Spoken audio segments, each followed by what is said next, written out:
अस्सलाम वालेकुम नाजरीन, प्रोग्राम दूसरा रुख में खुशामदीद। मैं हूं आपका मेज़बान नादिर गुरामानी। नाजरीन, गुज़िश्ता चंद रोज़ से इमरान खान की सेहत को लेकर पाकिस्तान तहरीक इंसाफ अपने तहफ़्फ़ुज़ात और ख़दशात का इजहार करती रही और इसी दौरान हमने देखा कि अडयाला जेल के बाहर धरना भी हुआ और PTI और हुकूमती रहनुमाओं की जानिब से एक दूसरे के ख़िलाफ़ सख्त बयानात भी सामने आए और आज ये PTI की जानिब से ऐलान किया गया था कि अगर खान साहब के साथ मुलाकात की इजाज़त ना दी गई तो फिर हाई कोर्ट और अडयाला जेल के बाहर सख्त एहतजाज किया जाएगा। हमने देखा कि आज इस्लामाबाद हाई कोर्ट के बाहर एहतजाज हुआ और अडयाला जेल के बाहर भी PTI के रहनुमा और चंद कारकुनान जो है वो जमा हुए थे। वहाँ भी एहतजाज हुआ, नारेबाजी हुई, लेकिन डॉक्टर उज़मा साहिबा को खान साहब के साथ मुलाकात की इजाज़त मिल गई और उन्होंने मुलाकात के बाद बाहर आकर ये बताया है, इस बात की तस्दीक की है कि खान साहब मुकम्मल सेहतमंद हैं, सेहतियाब हैं और जो इस हवाले से रूमर्स थे वो दुरुस्त नहीं है।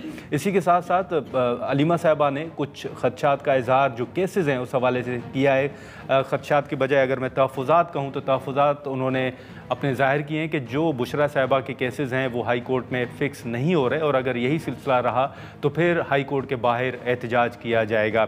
हमने देखा कि इन बयानात के दौरान खैबर पख्तूनख्वा के अंदर गवर्नर रूल की बात भी हुई और कौमी असम्बली के अंदर जब PTI के डेलीगेशन ने स्पीकर कौमी असम्बली से मुलाकात की तो उस दौरान भी एक नुक्ता ये सामने आया कि मुज़ाकरात होने चाहिए और बातचीत के ज़रिए ही आगे बढ़ना चाहिए। तो अब ये सवाल ये उठ रहा है कि एक तरफ तो हुकूमत मुज़ाकरात की दावत दे रही है लेकिन दूसरी तरफ मुज़ाकरात के साथ साथ खैबर पख्तूनख्वा के अंदर गवर्नर रूल की भी बात कर रही है। तो मामला किस तरह आगे बढ़ेंगे, हमारे साथ सेनेटर हुमायूं मोहम्मद साहब मौजूद हैं और बाबर नवाज़ खान साहब हैं। सर, बहुत शुक्रिया आपका वक्त निकालने का। बाबर साहब, अगर आपसे शुरू करें तो ये जो चंद रोज़ से मुलाकात के हवाले से PTI के तहफ़्फ़ुज़ात थे, आज मुलाकात हो गई, आप नहीं समझते कि हुकूमत क्या हर्ज था अगर ये हफ्ता मुलाकात पहले हो जाती तो ना धरना होता, ना गवर्नर रूल की तरफ कोई बातें होती, ना PTI कोई इस्लामाबाद हाई कोर्ट के बाहर एहतजाज करती?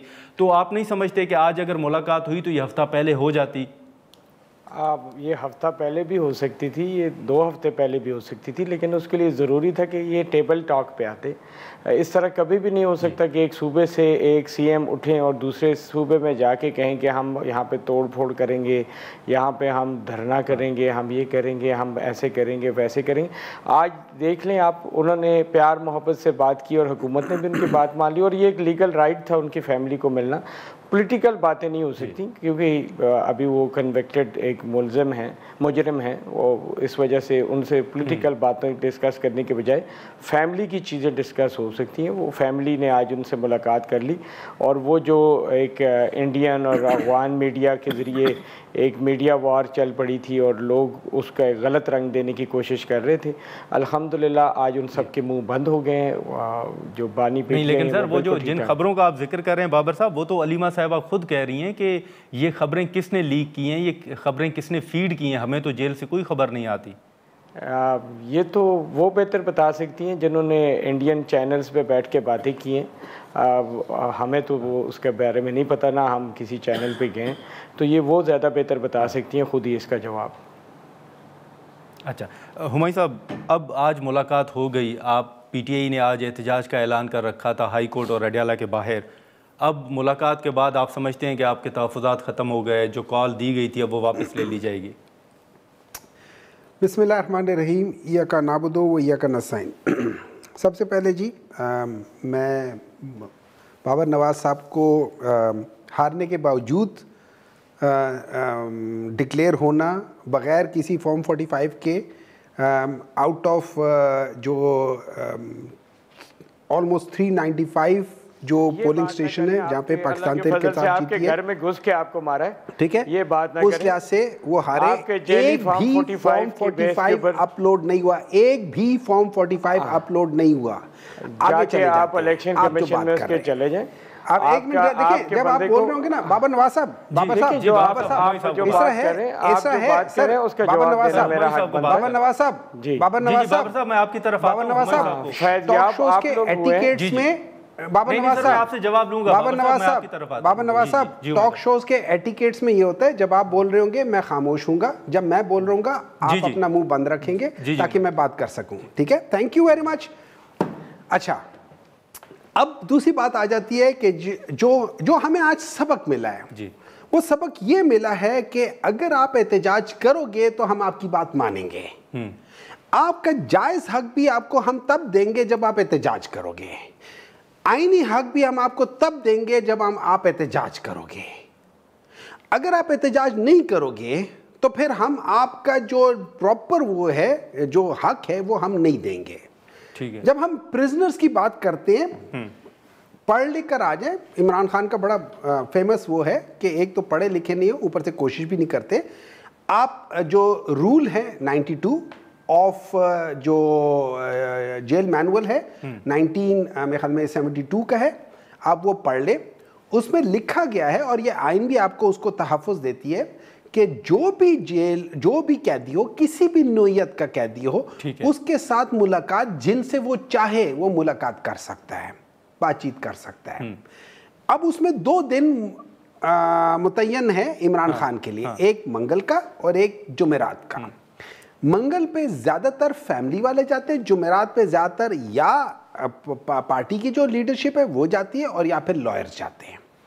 इन्होंने 1 साल से पाकिस्तान तहरीक इंसाफ की जो पॉलिटिकल पार्टी है उनके लोगों को मिलना बंद किया हुआ है।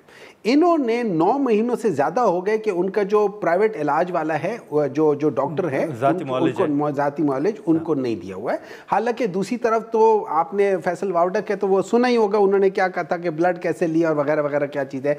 लेकिन इनके अपने जो होते थे ना वहाँ पे, वो एक डॉक्टर साहब होते थे, वो जाके पहुँच जाते थे। कल भी उन्होंने कोई बयान दिया है फैसल वावडा साहब ने, ठीक है ना, वो तो छोड़ देना। अच्छा, ये सारी चीज़ें चलती रहती थी। बकौल इनके अपने जो स्पोक्स पर्सन थे, जो अपने जुबैर साहब थे, मोहम्मद जुबैर साहब थे, उनके लिहाज से रोज़ाना जिस दिन इनका होता था 100-150 बंदा जाके मिलता होता था। ये मैं नहीं कह रहा हूँ, इनके अपने पॉलिटिकल पार्टी के थे।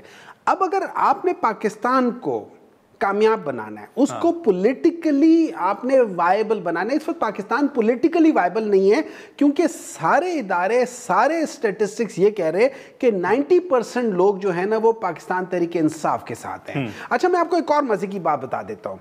अभी इलेक्शंस आ रहे हैं आज़ाद कश्मीर में। आज़ाद कश्मीर में उन्होंने कहा कि सारी पॉलिटिकल पार्टीज अपने अंदर इलेक्शंस करवाए और रजिस्टर करवाए। पीपल्स पार्टी ने इंटर पार्टी इलेक्शंस करवाई, रजिस्टर हो गई। PMLN ने इलेक्शंस करवाए, रजिस्टर हो गए। पाकिस्तान तहरीक इंसाफ ने इलेक्शंस करवाए, वो रजिस्टर नहीं कर रहे। क्यों? वो कहते हैं हमारा एक मेंबर आएगा। अरे भाई, तो बाकियों को जो रजिस्टर किया उसमें मेंबर कहाँ गया? वो कोई जेंट था? देखिए, मैं आपको एक बात बता देता हूँ, इनकी नीयत उसी तरह खराब है जैसे इन लोगों की ज़हनियत। ठीक है। लेकिन बाबर साहब, अब अगर आप हुमायूं साहब की बात का जवाब देना चाहें, जो आप बात कर रहे थे।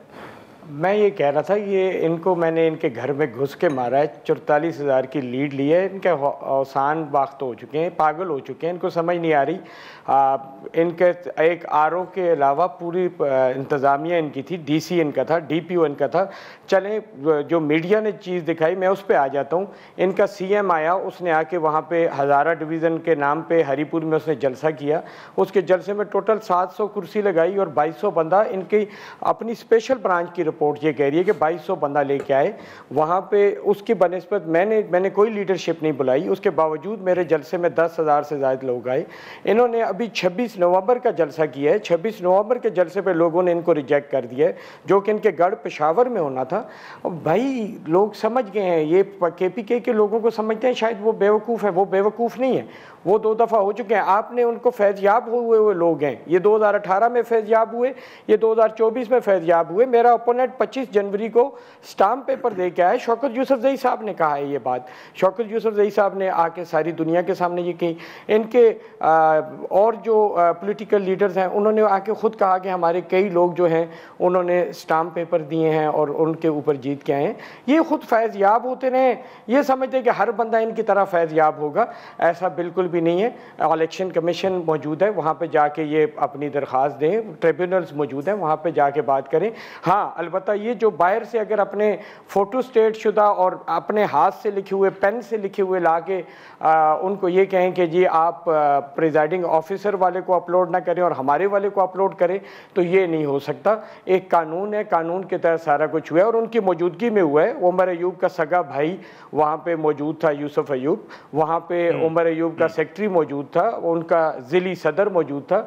ये सारी इंतज़ामिया उनकी चीफ मिनिस्टर से लेकर, मैं आपको वीडियो सेंड कर दूंगा जिसमें पुलिस वाले मोरे मार रहे हैं इनके निशान के ऊपर। तो ऐसी बात कर रहे हैं, ये एक मफरूज़ा जो उमर अयूब ने, हम इनको में कहते होते हैं मुंह चिट्टा करना, ये इमरान खान के सामने अपने आप को चिट्टा करने के लिए जो है तो ख्वामा इल्ज़ाम लगा रहे हैं। जो इलेक्शन ये जीत जाए तो वो ठीक है, जो इलेक्शन ये हार जाए तो वो गलत हो जाता है। चलें ठीक है, लेकिन सर अब इससे इलेक्शन से हटके जो बाबर साहब भी बात कर रहे हैं और चंद रोज़ से जो आपके ऊपर एक तनकीद हो रही है वो ये हो रही है कि आप हमेशा एक मुहिम शुरू करते हैं, और हाल ही में जो अलीमा साहबा ने, नौरीन साहबा ने जो इंटरव्यू दिया है उस हवाले से भी आपने मुख्तलिफ वज़रा के बयान सुने होंगे कि आप इंडियन मीडिया पर जाके आप एक मुहिम चला रहे हैं मुल्क के ख़िलाफ़।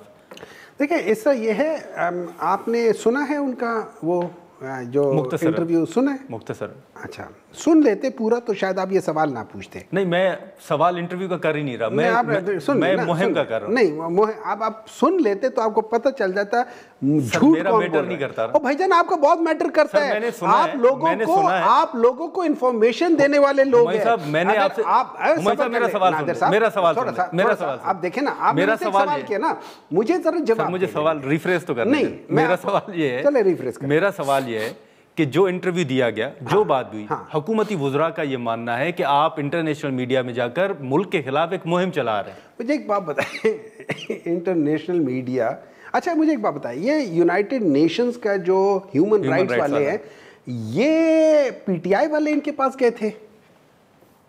कौन गए थे इनके पास? उन्होंने क्या कहा है? उन्होंने हो सकता है उन्होंने एक आध लफ्ज जो मैं शायद बोल ना सकूं वगैरह टाइप चीज, वो उन्होंने नहीं कहा, बाकी तो उन्होंने सारी गालियां दे दी हैं। उन्होंने कहा तुम लोग जुल्म करते हो। एक देखे ना, मुहज़्ज़ब माशरे में यही गाली होती है। मुहज़्ज़ब माशरे में एक तो वो हमारी खातून है ना, जिसने जो बात की थी उसी तरह की एक बात एक इंडियन उसमें हो गया था, आपने देखा नहीं उस एंकर ने उसको क्या कुछ नहीं कहा, और हमारे यहाँ पे धड़ल्ले से वो बात कह रही हैं। ये लेवल है इनका। अब मैं आपको बात बताऊं, नौरीन साहब ने बात क्या की, उन्होंने क्या कहा? उन्होंने कहा हमें हमारे भाई से मिलने नहीं देते हैं, दुनिया को नहीं पता इस चीज़ का। उन्होंने कहा ये चीज़ नहीं करने देते, दुनिया को नहीं पता इसका, ये नहीं करने देते। अब मुझे बात बताएं, आप मुझे बात बताएं, शायद मेरी नॉलेज या मेरी अक्ल वाकई में बहुत बेवकूफ़ आदमी होऊंगा कि मुझे ये लगता है किसी तरीके के से शायद नौरीन बीबी के जो अल्फाज थे वो उस वक्त के प्राइम मिनिस्टर के अल्फाज से शायद बेहतर ही हैं, या नहीं? शायद मैं गलत कह रहा हूं। नौरीन बीवी ने कोई पाकिस्तान के खिलाफ कोई बात नहीं की, किसी एक जगह पे उन्होंने कहा पाकिस्तान के खिलाफ कोई बात। ये जवाब बाबर साहब से ले लेते हैं ना? नहीं, मुझे एक बात बताए ना, मैं बाबर साहब से, देखिए बाबर साहब और आप और मैं इंपॉर्टेंट नहीं है। ये जवाब, ये सवाल है अवाम के लिए। आपका जो प्रोग्राम है, आपका प्रोग्राम है, आपके ऊपर जिम्मेदारी है। आपको अल्लाह ताला ने ये सीट दी है, आपकी जिम्मेदारी है कि आप अवाम को सही सही बात बताएं बगैर डरे। नाज़रीन, यहाँ पर एक मुख्तसर सा ब्रेक लेते हैं और ब्रेक के बाद गुफ्तगू को आगे बढ़ाते हैं।